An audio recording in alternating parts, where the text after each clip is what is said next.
Assalamualaikum warahmatullahi wabarakatuh. Alhamdulillah wa syukurlah wassalatu wassalamu ala rasulillah. La hawla wa la quwata illa billah amma ba'd.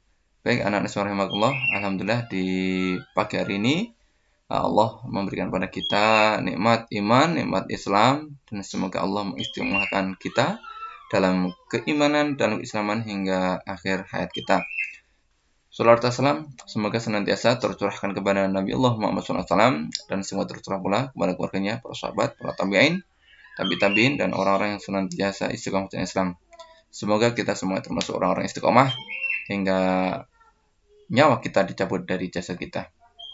Ya anak-anak semua rahimakumullah, anak-anak semua kelas 10, penilaian tengah semester sudah dilaksanakan atau disebut dengan ulangan harian bersama. Yang intinya bagaimana diri antum dari penilaian ini adalah muncul semangat antum untuk belajar, untuk membaca, bukan sekedar nilai-nilai angka, ya, bukan sekedar nilai angka, dapat angka 7, 8, 9, 10, bukan sekedar itu, tetapi bagaimana diri antum punya semangat untuk belajar, untuk membaca, untuk menelaah, untuk mentadaburi, ya, jadi direnungkan, diresapi, ada internalisasi, ya, ada internalisasi nilai-nilai yang kita pelajari, kita pahami, kemudian untuk diamalkan. Nah, bagaimana pengamalan, ya, mengamalkan dari apa yang sudah kita ketahui ada suatu hal yang sangat penting, ya. Ketika kita mengamalkan sesuatu yang sudah kita ketahui, maka akan muncul buah-buah, akan muncul sesuatu yang menjadi pengalaman bagi diri kita. Nah, Allah akan mengajarkan suatu hal-hal yang belum kita pelajari atau belum kita mengerti. Ya, jadi Allah sabda Rasulullah SAW, ya, bagaimana itu, ya, man amila bima alima, ya, barang siapa yang mengamalkan dengan apa-apa yang telah diketahui, alamallahu, Allah akan mengajarkan baginya ilman malam ya'lam, ilmu yang belum diketahuinya. Ketika seseorang itu melakukan suatu hal, dia pun merasakan suatu apa yang diamalkannya dan menjadi pengalaman baginya, maka itu juga menjadi ilmu tersendiri bagi pelakunya. Baik anak-anak semuanya, rahimakumullah, di pagi hari ini antum buka di bab keempat, ya, artinya kemarin 1 sampai 3 sudah kita lewati, ya. Sekarang kita masuk yang bab keempat. Di sini dengan tema adalah jujur, ya, dalam kehidupan sehari-hari. Nah, maka katanya jujur ini suatu hal yang harus kita jaga. Jujur harus kita wujudkan. Jujur itu menjadi pilihan kita. Nah, mungkin kita jauh dari namanya dusta, bohong.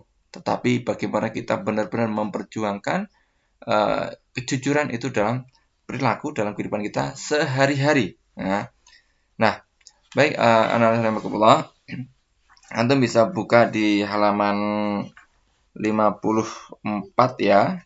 Halaman 54, judulnya kan di 53. Itu kompetensi dasar atau KD-nya menganalisis, ya, manfaat kejujuran dalam kehidupan sehari-hari. Nih, bagaimana kita menganalisa dari manfaat kejujuran kehidupan sehari-hari. Kemudian di situ menyajikan kaitan antara contoh perilaku dalam kehidupan sehari dengan keimanan. Nah, kaitannya apa gitu, ya?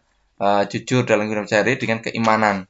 Nah, artinya di situ kan ada keterkaitan, ya, antara jujur dengan iman. Nah, berarti ketika orang itu ingin mencapai kejujuran yang maksimal tinggi, maka tentunya di sana harus terdapat keimanan yang kuat. Karena iman itu yang mendorong, yang kemudian memotivasi dan menjaga pribadi seseorang untuk terus istiqomah di dalam kejujuran. Nah, anak rahimakumullah, kita buka di halaman 54, ya. Antum baca sampai halaman 65, ya. Ya, jadi antum baca di bab kejujuran ini, ya. Bab yang keempat ini sampai 64, ya. Halaman 54 sampai 64 ada 10 halaman, ya. 54 sampai 64 sampai kerangkuman antum baca. Nah, kayaknya kalau mendengarkan apa yang saya sampaikan ke antum malah ngantuk, tapi saya ingin antum baca, maka saya nggak akan lama-lama, ya. apa yang saya sampaikan, tetapi justru antum baca. Nah, jadi setelah saya selesai antum baca. Nah, ya. Di sini ada beberapa pengertian dari perilaku jujur itu sendiri. Kemudian juga terdapat beberapa keuntungan ya, keuntungan yang bisa didapatkan yang menjadi ini keuntungan itu sama saja menjadi konsekuensi atau menjadi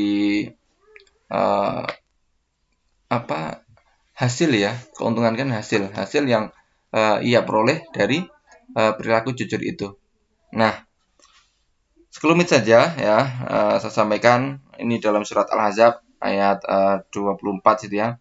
Liyajziyallahu shadiqina bisidqihim. Nah, wa yu'adzibal munafiqina insya'a aw yatuba 'alaihim. Innallaha kana ghafurur rahim. Di sini agar Allah memberikan balasan, liyajziyallahu, agar Allah memberikan balasan, jaza ya. Jaza ya, ini yajzi, jaza yajzi. Ini kan memberikan balasan. Maka kalau kita mengucapkan pada saudara kita atau teman kita yang berbuat kebaikan kan, kita sering mendoakan jazakallah, jaza yajzi, jaza itu artinya kan membalas, jazaka, Allah akan membalas, semoga Allah membalasmu gitu ya maksudnya, jaza ke Allah, semoga Allah membalasmu. Nah, ada dari membalas dari kebaikan yang telah dilakukan saudara kita atau teman kita. Makanya kan kalau akhwat ya jazakillah, kalau pada akhwat, kalau ikhwan jazakallah. Nah, di situ jaza, li itu untuk supaya ya. Liyajziya, jaza yajzi itu kalian belajar bahasa Arab ya, fi'il mudhari'nya. Jaza itu fi'il madhi, yajzi fi'il mudhari'. Yajziya agar Allah membalas ya, memberikan balasan kepada orang-orang yang benar, as-shadiqina ya, orang-orang yang benar, orang-orang yang jujur gitu ya. Bisidqihim, dengan kebenarannya ya. Artinya ketika kita atau seseorang itu menyatakan suatu kebenaran ya, maka dia akan membalas ya dari pernyataan apa yang ia lakukan dari kebenaran itu. Nah, maka ini kan dalam surat Al-Ahzab ini menekankan pada kita, mengingatkan kepada kita dan menguatkan kepada kita bahwasanya siapapun yang melakukan kejujuran, siapapun yang melakukan suatu kebenaran, dia akan mendapatkan balasan dari kejujuran, dari kebenaran yang telah ia realisasikan atau telah diamalkan. Ya kan? Maka pengamalan ya. Nah, kejujuran seorang tidak terbatas dalam ucapan dan perkataan, ya, tetapi dalam semua aspek kehidupan. Ya. Termasuk di sini mencerminkan perilaku jujurnya. Artinya bukan hanya ucapan, tapi perilakunya itu benar-benar perilaku yang menggambarkan atau mencerminkan orang yang jujur. Ya. Jadi sering kalau mungkin, tapi jujur itu omongan, lisan aja. Padahal jujur itu bukan sekedar ucapannya, tetapi sampai perbuatannya. Nah, makanya di sini ya, tidak menyontek dan memberikan contekan ketika ujian berlangsung. Nih ya, ini kan jujur ya, kan nggak bicara ya menyontek ataupun memberikan contekan. Ini kan ini kaitan dengan berlaku. Nah, kemudian di situ menyampaikan barang titipan kepada orang yang berhak menerimanya tanpa ada pengurangan, ya kan? Ada ketidakjujuran, termasuk menyampaikan titipan, ya, atau orang diberikan amanah kemudian nggak jujur. Contohnya membeli barang gitu ya, kan ada ya orang yang beli barang, belinya itu mungkin harganya mungkin pengadaan barang gitu ya, harganya ada 50 juta gitu kan, kuintasinya. Nah, ini ada ketidakjujuran antara ini yang mengadakan barang atau yang membelikan barang dengan penjual barang. Harga sebenarnya 50 juta, tapi di kuintasi ditulisnya adalah 55 juta. Ya, atau 52 atau 53. Nah, tambahannya ini kan. Tambahan ini kemudian diambil oleh orang yang mengadakan barang, yang membeli barang. Ini sering terjadi mungkin di tempat-tempat tempat-tempat di lembaga-lembaga atau tempat-tempat pengadaan barang, maka disebut dengan korupsi kan, seperti itu ya, korupsi itu ya kan. Ada di tim tim departemen apa gitu ya, departemen apa, kemudian saya nggak menyebut kalau menyebut departemen apa ya, sesuatu jelas nanti malah. Jadi mungkin ada orang bekerja ya di departemen apa gitu, kemudian dia di mendapat amanah untuk mengadakan itu memberikan suatu barang, alat-alat untuk departemen itu gitu ya. Nah, kemudian dia mendatangi ke suatu toko atau tempat. Nah, mungkin harganya tadi ya 50 juta, tapi tertulisnya 52 atau 53 ya.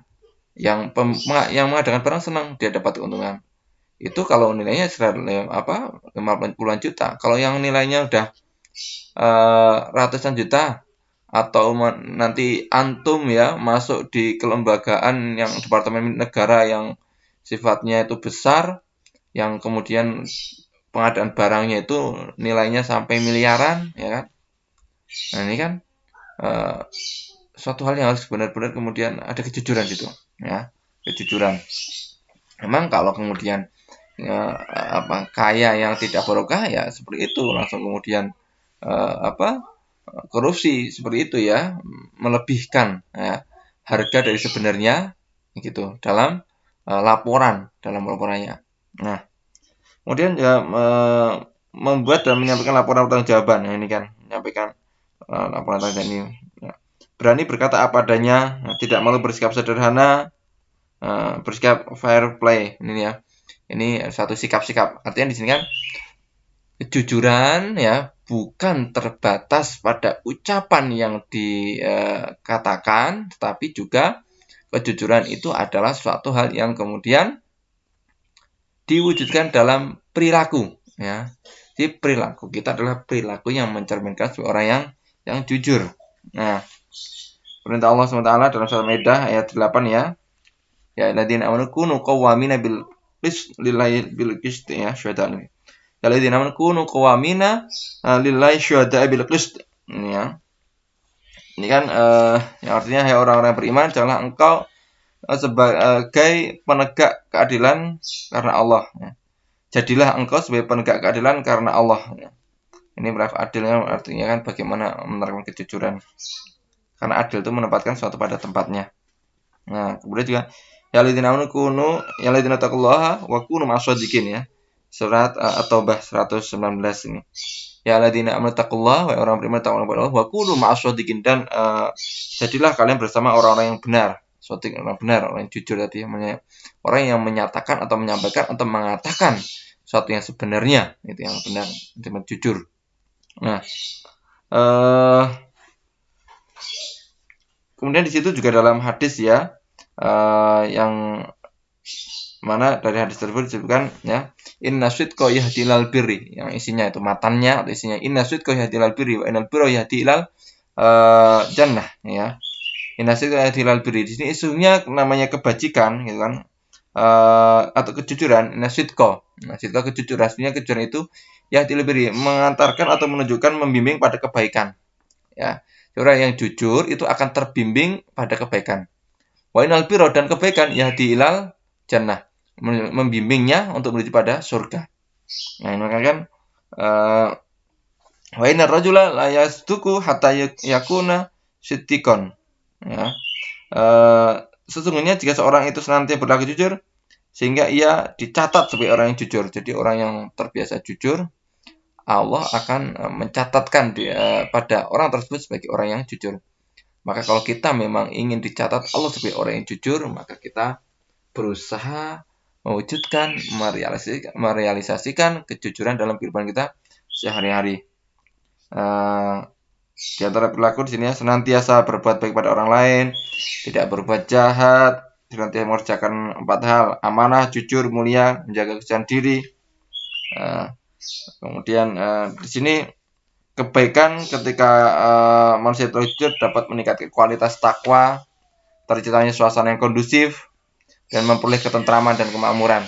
Ini kan suatu buah-buah yang bisa didapatkan ya ketika orang itu menerapkan kejujuran dalam perilakunya ya, menjadi orang bertakwa, tercipta suasana kondusif, aman, sejahtera, terhindar dari bencana, Ya kalau jujur itu Pak, aman-nyaman aja karena kita nggak punya nggak punya salah dengan teman kita, lingkungan kita atau kelembagaan yang kita berada di dalamnya. Kita jujur kita enjoy. Tapi kalau nggak jujur maka akan dirundung kecemasan, tidak tenangan ya. Maka di sini mendapat ketentraman dan kemakmuran. Udah insya Allah.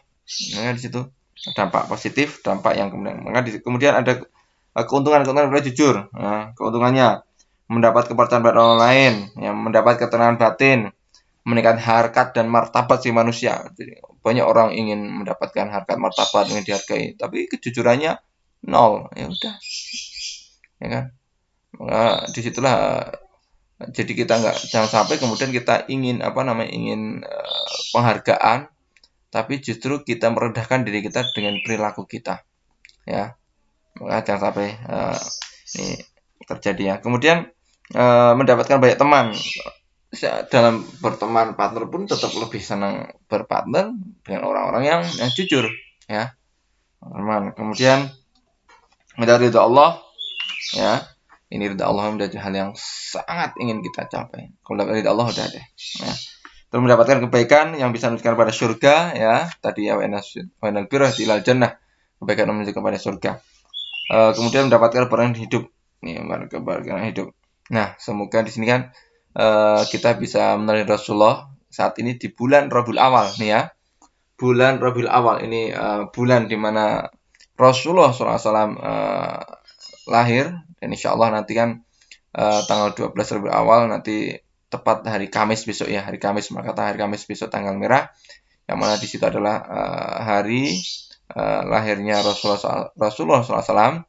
Bagaimana ya dalam bulan kelahiran Nabi ini kita kembali untuk kemudian punya tekad, punya semangat yang tinggi untuk meneladani Rasulullah SAW, terutama dalam aspek jujurnya, kejujuran beliau menjadikan beliau terkenal atau digelari sebagai seorang Al-Amin yang dapat percaya, jujur. Maka coba kita semuanya belajar ya, untuk masih dini belajar untuk menjadi orang yang jujur. Insya Allah dengan jujur kita akan beruntung. Dengan jujur kita akan sukses, dengan jujur kita akan tentram, dengan jujur kita akan mendapatkan keberuntungan. Dengan jujur kita akan mendapatkan sesuatu hal yang tidak kita sangka-sangka. Dengan jujur kita benar-benar mendapatkan kebahagiaan yang hakiki, kebahagiaan di dunia ini sampai kebahagiaan di akhirat. Baik, itu yang saya sampaikan di hari ini. Antum baca, ulang-ulang baca, antum telaah, antum resapi, antum analisis ya. Apa kaitannya jujur dengan keimanan ya. Itu saja. Kalau berlama-lama nanti malah tidak ahsan. Kurang lebihnya mohon maaf. Selamat belajar, selamat membaca, dan nanti pekan depannya nanti mengerjakan soal ya. Nah, di yang kemarin saya ambil soal-soal di itu ya. Yang jelas kerjakan ya soal-soal yang ada. Kerjakan. Nanti soalnya dari mana ya terserah saya nanti. Sekian ya. Wassalamualaikum warahmatullahi wabarakatuh.